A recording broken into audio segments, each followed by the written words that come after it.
අපි පොඩි එක්ස්පෙරිමන්ට් එකක් කරා. අපි AI එකකට පණ දෙන්න තීරණය කරා. මේ ප්‍රොජෙක්ට් එකේදී අපි කරේ ChatGPTට අවස්ථාව දුන්නා. එයාට ෆිසිකල් බොඩි එකක් ලැබුණොත් ඒක ඩිසයින් කරන්න. ඒකේ පාට, හැඩය, වර්ණ හැමදේම. ඒක මොන විදියද? මනුස්ස ස්වරූපයේද වෙන විදියක්ද? ඒ වගේම කටහඬ සයිස් එක ඒ හැමදේම ඩිසයිඩ් කරන්න එයාට අවස්ථාව දුන්නා. අපි කිසිම බාහිර බලපෑමක් කරේ නැහැ. ඒක තමයි විශේෂත්වය.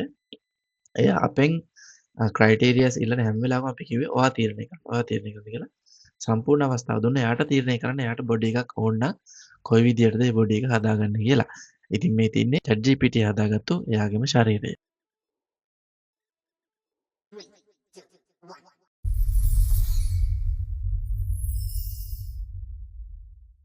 Not made of blood, but of words, memory, and silence.